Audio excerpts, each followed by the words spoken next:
If you thought this was crazy, then what on earth is this? That's the weirdest gadget I've ever seen. So, in front of us right now, we've got 15 of the latest, craziest smartphone gadgets, and each one is going to be more impressive than the last. So first up is a wireless charging pad with a twist, because this thing is modular. So depending on how many smart devices you have, you can buy up to 6 separate modular 5s, and each one will just magnetically attach to the last. Cool concept, but doesn't it just make more sense to decide how many charging pads you need to start with, and then buy a charger made for that many devices, as opposed to literally paying $30 per pad if you go down this route? I give this a 5 out of 10. But do you want to know what true madness looks like? Paying $600 for a wireless charger. That's exactly what you're looking at right now. It's got a frame made of literal solid aluminium, the padding is genuine Alcantara, it's crazy heavy, and it does feel luxury. Plus, this isn't one of those pretty on the outside, dumb on the inside type deals. This thing actually uses a technology called free power, which means that you can have up to 3 devices charging simultaneously, and it almost doesn't matter where you put them on it. I've even had my iPhone partly hanging off and it's still charging. But I would say that I don't think a wireless charger is a particularly good match for a luxury makeover like this. Because this isn't like with phones where you might pay like 10% extra to get the Pro version. You're paying about 10 times as much, all for a device that, if you're using it right, you may actually never need to physically touch it yourself again. But let's test it. I'm gonna put one iPhone on this charger, and then another iPhone on the $30 modular 5.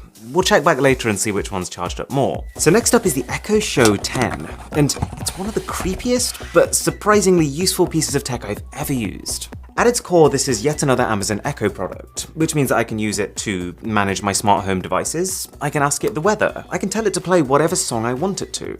But what makes this weird is that it's a 10.1-inch smart display attached via a rotating mechanism to an actually pretty capable smart speaker, and it uses a combination of audio and computer vision to track you around your room. I will say though, as intrusive as that does sound, being able to watch a movie or take a call without worrying about having to prop my phone up somewhere is a luxury that I didn't realize I valued. But it's pretty annoying that there's no YouTube app here. So you have to mess around with a web browser, and that pulls you out of the whole hands-free experience. Right, I think it's fair to say that every year smartphone cameras get just that little bit closer to pro cameras. In fact, last year was the first time I started shooting not just social posts, but also parts of these videos using my phone instead of my actual camera. Well, here's a product that I think is a natural consequence of this progression. A motorized slider made with the smartphone in mind. And for those of you who don't know, that means I can clip my phone in and make this slider basically move it and rotate it however however I want to. So this means we can end up with shots like this taken on a phone. I have found it a little bit cumbersome though. You know how we've got used to like everything happening at the snap of a finger? This thing spends a full minute recalibrating itself every single time I turn it on. Still though, solid 6 out of 10 over here. And thanks to Surfshark VPN for sponsoring this video. Okay, you've probably seen quite a few gadgets that are built to stick onto the back of your phone. You've got those pop sockets, there's phone wallets, we've even had a speaker on one of these past episodes. Well, now we have a gadget that allows you to stick anything onto your phone. It's a very simple bit of engineering. 2 pieces of plastic really. One goes onto your phone, the other onto whatever you want to attach. And it keeps them close enough together that wireless charge can still pass between them. So your phone can keep your earphones topped up on battery. The only thing I'd say is that it's almost too well engineered. The clip is so firm that the first 2 times I installed one of these, I accidentally tore the glue off my phone trying to unclip my earphones. Anyways, last one before things get really crazy, this is Prismo, an RGB wireless charger. And when I first saw it, I kinda had to laugh. It feels like the human race will not stop until there is RGB lighting on everything. That said, as I started using it, I was disappointed in myself by how much I liked it. It's got a grippy rubberized texture so your phone doesn't get scratched, a solid frame, and a whole load of rotating, pulsing LED modes. Is this an energy efficient way to charge your phone? Absolutely not. Is it cool? Yeah. Here's something about me. I am a massive tea guy. Would you like a cup of tea? I've literally been drinking this jam and toast stuff for about a month now, and I think I finally understand addiction. And so, here we have a smartphone gadget that almost feels like it was made for me. Probably the most ridiculous mug that you've ever seen. I mean, apart from the fact that it looks like it's been stolen straight from the Queen's fine dining set, this is a smart temperature control mug, meaning that I can pour my tea in, set a temperature that I want it to stay at, and then for an hour and a half, or forever if I keep it on the charging coaster, it will. There's a customizable LED to tell you when it's reached your perfect temperature. It can turn itself off when it knows that it's empty. This thing is so far removed from a normal mug that I almost feel like it could benefit from having a few less features and a slightly more reachable price point. But it is really, really good. Almost a 7 out of 10. We'll give it 6.9. And if you are enjoying this video, then a sub to the channel would be splendid. Now from a company called Slick, we've got an entire assortment of super premium smartphone holders, which is not a category of products that I thought was missing from my life, but they are really well made, and they're not as expensive as they look. I've got a bathroom stand, an adjustable table stand, and even one designed to go around a pillow, and each one pairs a smooth matte finish with heavy metal construction, and they're just generally good stands too. I feel pretty reassured that when my phone is in one of these, it ain't going anywhere. Does kind of look like a dinner tray though. Let's just see how our wireless chargers are getting on. That's very interesting.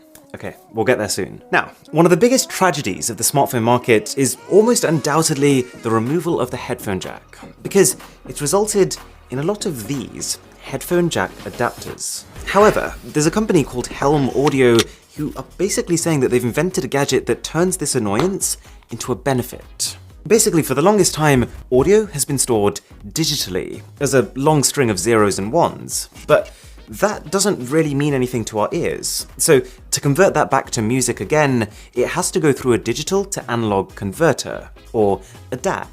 Every phone has one of these, but not all of them are great, especially if they're from wish.com. So this right here is a headphone jack adapter with a high-end DAC built inside of it. And as long as you're someone who uses a reasonably high-end pair of headphones, and or you use a music service that supports high-fidelity sound, it's just gonna feel like your music has more life to it. Anyways. But this is where things get really interesting. So about a month ago, you might remember I played around with a device called the Oppo Find X3 Pro. It was a pretty forgettable phone for the most part, but it had this microscope camera that just blew me away. But it turns out, after a quick Amazon search, you can buy microscopes for any phone. So this one here is apparently 100 times magnification. Tiny little thing, all things considered, and it also has a light inside that turns on when you remove the cover. And then, coming in at least 5 times the size, this one's an adjustable microscope, all the way up to 250 times. And they actually work. Have a look on my desk here. This is the closest I can get on my iPhone normally. But if we put this 100 times lens on, have a look at this. We can see levels of texture that I didn't even realize existed. For perspective, this is a side-by-side versus the original. But what about this one? I've got to say to start with, because it's just so enormous, the fit isn't as secure. And because the barrel is so enormous, it does cut off some of your image, so you have to zoom in a bit on your phone. But this is on a whole new level. Again, original shot versus this. So yeah, surprisingly good. But you know how I was saying earlier that smartphone cameras are improving really fast, right? Well, there's one aspect of them that's kind of leveled off a little bit. The flash. And so what you're looking at right now is the Big Softy, aka smartphone flash done right. It is super easy to mount, not just on your phone mind you, it could be a laptop too. It's easy to control. It charges with the same USB-C cable as most Android phones, but most importantly, it makes an enormous difference. So this is video taken on an iPhone 12 Pro Max using the inbuilt flash, and this is taken using the Big Softy. But this difference becomes even more pronounced when we move to the front camera, because, well, most phones don't have a front flash module, whereas if you're using a tool like this, you can just flip it around. This feels like definite 8 out of 10 territory. Obviously, not everyone's gonna want this fat thing on their phone, but for anyone who does, not really got much bad to say about it. So, there was a gadget I featured about a year ago, and it's one of those it's kind of stuck with me as part of my regular tech repertoire. It's called the Next Dock, and it's basically a cheap laptop, but it's empty. All it has is speakers and a battery, but the idea is that you can power it with your phone.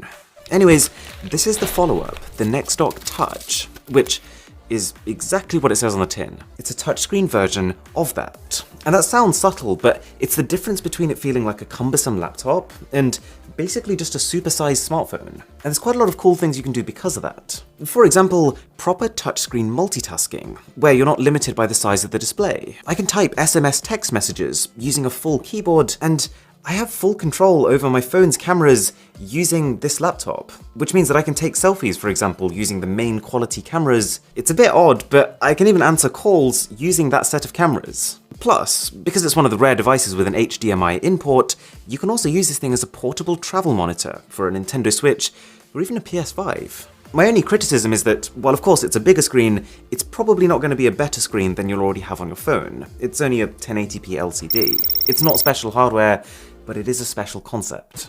Okay, this is the Storm 2, and it's quite possibly the most jacked power bank you've ever laid eyes on. The one I've got here is a beta version, so packaging isn't final, but the product itself is ludicrous. For starters, I've never actually taken apart a battery bank myself, so to be able to kind of see the internals like this spread apart, big fan. Even Simba likes it. Do you want to check the battery, Simba? Oh. They've even built their own operating system, where you can see far more data than you probably care about. And thankfully, its performance also lives up to its demeanor. This thing has a 27,600 mAh capacity, so it can charge an iPhone 12 Pro Max about 5 times over. And it can both charge and be charged at the same time if you wanted to, with 100 watts of power. That's crazy fast. Any more powerful and you wouldn't be able to take this on a plane. Only thing is, they do say this casing is super resistant against extreme high and extreme low temperatures, but it does just feel like quite flexible plastic. Now, if you thought that was crazy, I'm about to show you something that makes it look like a toy for toddlers. We're not throwing this on. This is the Superbass 500, and at $449, I'm pretty sure it's the most expensive power bank we've ever had on the channel. I mean, at this point it's more like a power station, let's be honest. So, given that an iPhone 12 has about 2,800 mAh of capacity, and given that a 13-inch MacBook Pro has about 5,000 mAh of capacity, how much do you think we have here? 30,000? 50,000? 140,000 mAh. Oh, also it can power 9 devices simultaneously, including 2 through AC power ports, capable of sending out 600 watts of power. Which makes this less about just topping your phone up, more about being your entire power solution. It's got a display up front to tell you its current capacity. It can be recharged in 5 different ways, and you could even plug in 2 cables at once to increase that speed further. You obviously have to be a very particular type of user to need this kind of power, but if you want it, it's here. Right. We've seen weird on this channel. We've had wallpapers that crash phones. We've had 2 separate run-ins with the Escobar family. We've had USB sticks that claim to create force fields around you. This one's up there. Awesome unboxing experience, I guess as you'd expect for close to $300, but you might be wondering, what am I looking at here? Well, these are smart shoes that sync with whatever music you're listening to on your phone and allow you to feel that sound through your feet. Yep. Now if that sounds ridiculous and kind of dumb, then I totally get it, because that's exactly what I thought too. But then I tried them, and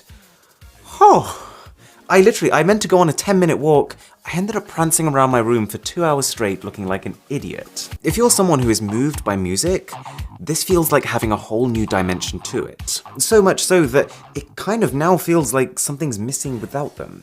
They have a built-in 6-hour battery. They're surprisingly good looking and comfortable, considering how much tech is packed into them. You have full control over the intensity of impact, and they even have latency compensation, meaning that you can manually offset when the vibrations hit to make sure that they're 100% in sync with the music you're listening to. They are heavy shoes, but 5 minutes in I was too busy cutting shapes to really care. Okay, let's have a look at the final scores for this charging test. So, on the Modular 5, the $30 cheaper wireless charger, but still not cheap, the phone is on 74% charged. On the expensive one, 51%. This is why wireless charging it sucks. But the takeaway is that if you do want to use a wireless charger, then it's really tough for me to recommend a luxury wireless charger.